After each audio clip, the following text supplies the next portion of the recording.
dari kelompok 2 akan mempresentasikan tentang demokrasi dan HAM. Sebelumnya saya Najwa Natani Adningsi dengan NIM 2024-20148 dengan rekan saya.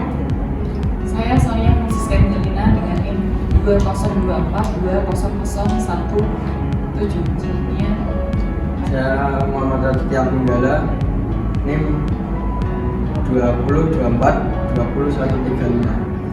Saya Cahaya Swacamela dengan NIM 2024-2018. Selanjutnya Saya Fajar Bella Febriansyah dengan NIM 2024-0064.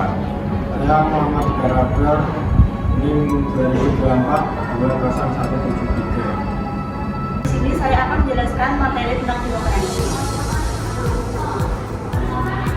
Untuk yang pertama, pengertian demokrasi. Demokrasi berasal dari demokratos, demos yang artinya rakyat dan kratos artinya kedaulatan, sehingga demokrasi adalah sistem penyelenggaraan negara dan pemerintahan yang dilaksanakan berdasarkan rakyat dan tertulis memegang kekuasaan tertinggi. Untuk selanjutnya, sejarah dan perkembangan demokrasi di Indonesia. Yang pertama, masa Orde Lama tahun 1945 sampai 1965. Awal kemerdekaan hingga jatuhnya Soekarno 1945 sampai 1959. Demokrasi parlementer, banyak partai, pemilu 1955. 1959 sampai 1965. Demokrasi terpimpin, presiden berkuasa dominan, DPR dan partai beratasi. Yang kedua, Orde Baru tahun 1966 sampai 1968. Dipimpin Soekarno. Setelah kirim 10 SPKI, demokrasi dibatasi, stabilitas jadi prioritas, pemilu rutin tapi tidak kompetitif, golkar dominan, kebebasan terus ditekankan. Untuk yang ketiga, era reformasi tahun 1998 sampai sekarang dimulai setelah Soeharto mundur, demokrasi lebih terbuka, pemilu langsung, kebebasan pers, partisipasi masyarakat meningkat, penguatan lembaga demokrasi dan desentralisasi. Untuk yang selanjutnya, konsep dasar demokrasi. Yang pro itu artinya untuk pemerintah ada karena rakyat, begitu oleh pemerintah yang menjalankan tugas atas nama rakyat, dan politik untuk pemerintah bekerja untuk kepentingan rakyat.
Kan warga negara dalam demokrasi,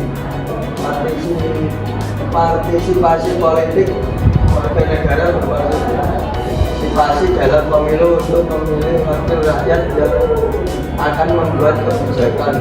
Mereka juga dapat bergabung dengan partai politik atau organisasi masyarakat sipil untuk mengadvokasi kebijakan tertentu. Penyampaian aspirasi. Warga negara memiliki hak untuk menyampaikan pendapat dan aspirasi mereka kepada pemerintah melalui berbagai cara seperti demonstrasi, petisi, atau surat kepada media. Perlindungan hak asasi manusia. Warga negara memiliki hak asasi manusia yang dijamin oleh hukum dan mereka berhak untuk memperjuangkan hak-hak mereka jika dilanggar. Menghormati hukum. Warga negara wajib menghormati hukum dan peraturan yang berlaku di negara mereka.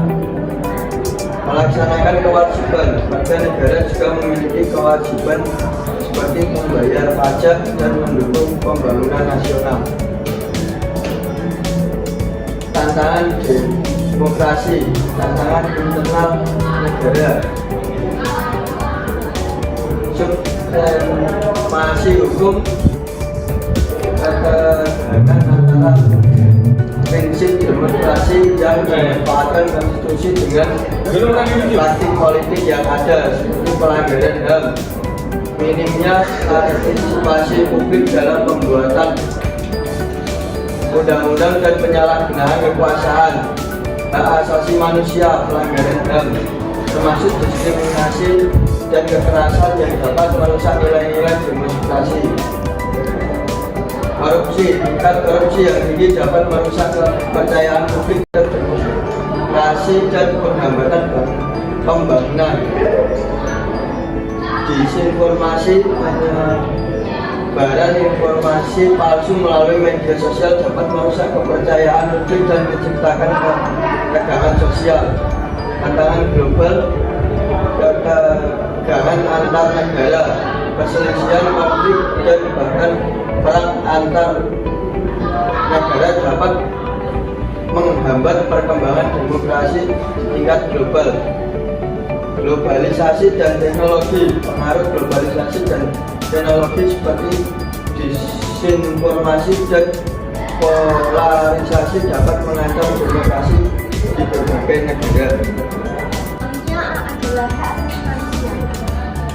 Pengertian HAM. Hak asasi manusia menurut Undang-Undang Nomor 39 Tahun 1999 adalah seperangkat hak yang melekat pada hakikat dan keberadaan manusia sebagai makhluk Tuhan yang Maha Esa dan merupakan anugerah yang wajib dihormati, dijunjung tinggi, dan dilindungi oleh negara, hukum, pemerintah, dan setiap orang demi kehormatan serta perlindungan harkat dan martabat manusia. Lalu secara umum, HAM adalah hak dasar yang dimiliki manusia sejak lahir dan tidak dapat dicabut oleh siapapun.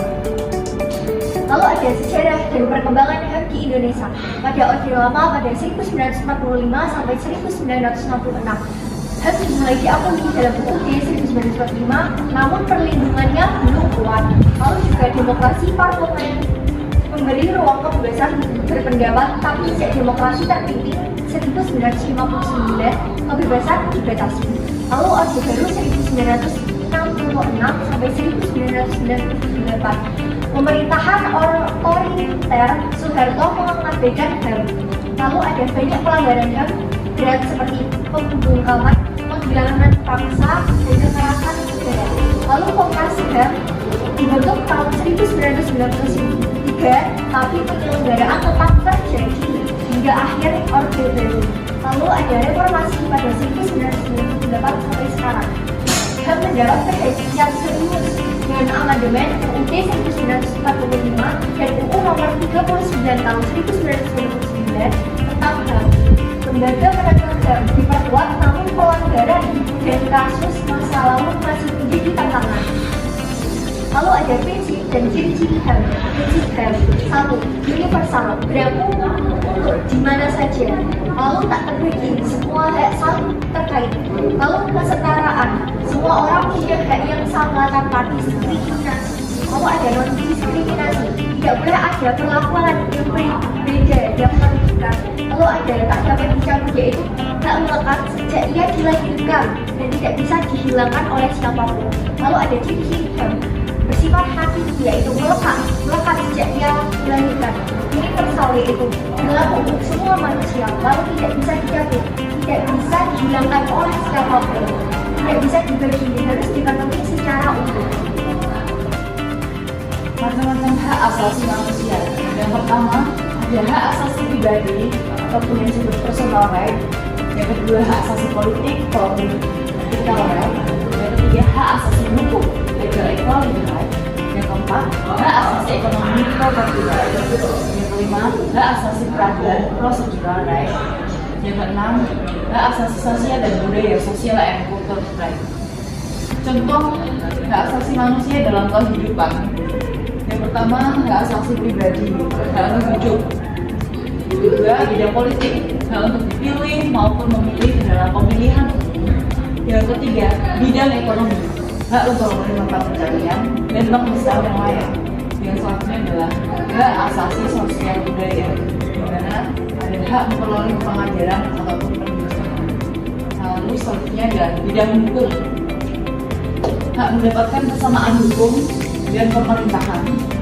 Yang kedua, selanjutnya prosedur right, hak untuk mendapatkan perlakuan yang adil. Selanjutnya adalah hak bidang kemanusiaan, hak untuk tidak dilakukan secara sewenang-wenangnya maupun seenak-enaknya sendiri. Terus yang terakhir ada bidang pertahanan dan keamanan ataupun keamanan, yaitu hak dan kewajiban membela negara. Pengertian pelanggaran HAM. Pasal 1 ayat 6 Undang-Undang Hak Asasi Manusia mendefinisikan kasus pelanggaran hak asasi manusia adalah perbuatan seseorang atau kelompok orang, termasuk aparat negara, baik disengaja maupun tidak disengaja, atau kelalaian dan melawan hukum dalam mengurangi, menghalangi, membatasi, dan atau mencabut hak asasi manusia seseorang atau kelompok orang yang dijamin oleh undang-undang. Contoh kasus pelanggaran HAM, jumlah kasus pelanggaran HAM di Indonesia sangatlah banyak, kayak ada pemerkosaan, pembunuhan, pencurian, penganiayaan, dan lain sebagainya, yang melanggar segala kebebasan manusia termasuk dalam kasus pelanggaran hak asasi manusia. Upaya penegakan dan perlindungan HAM bagi khusus Komnas HAM kegiatan layanan pengaduan penyelidikan pelanggaran HAM dan edukasi HAM, lembaga perlindungan saksi dan korban, memberikan perlindungan untuk korban pelanggaran HAM dan saksi. Penegakan hukum pengadilan HAM dibentuk untuk mengadili pelanggaran HAM berat. Beberapa aparatur sipil negaranya juga di bidang pertahanan seperti polisi, jaksa, hakim diberi pelatihan khusus terkait penanganan kasus HAM.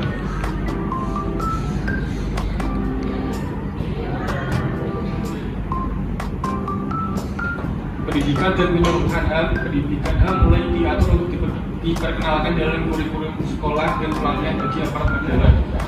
Lembaga swadaya masyarakat aktif memberikan edukasi HAM kepada masyarakat. Reformasi regulasi lembaga hukum amandemen UUD 1945 menegaskan jaminan HAM dalam pasal-pasal antaranya 28A dan sampai 28J. Penerbitan Undang-Undang Nomor 39 Tahun 1999 tentang HAM dan Undang-Undang Nomor 36 Tahun 2000 tentang pengadilan HAM. Peran masyarakat sipil dan media. LSM dan LBH memberikan bantuan hukum dan advokasi korban. Media massa memegang peran penting dalam mengungkapkan kasus pelanggaran HAM. Tokoh dan peran penting dalam sejarah penegakan hukum. Pertama ada Muhammad Hatta dan Insinyur Soekarno berkontribusi merumuskan dasar negara yang menjunjung tinggi nilai-nilai kemanusiaan, kebebasan dan keadilan. Kemudian Abdul Hakim, Ketua Komnas HAM, berkontribusi aktif dalam membangun sistem dan mekanisme perlindungan HAM di masa transisi menuju reformasi.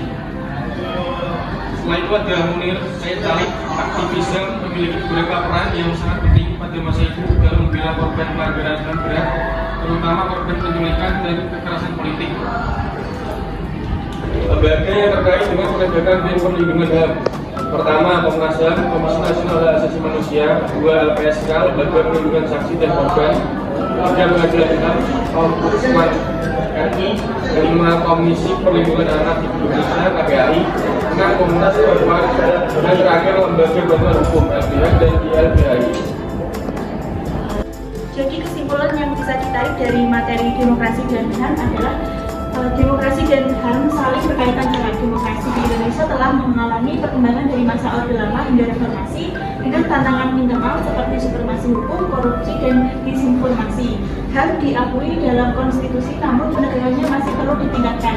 Partisipasi warga negara, lembaga negara, dan masyarakat sipil berperan penting dalam menjaga demokrasi dan HAM di Indonesia. Sekian dari kami. Wassalamualaikum warahmatullahi wabarakatuh.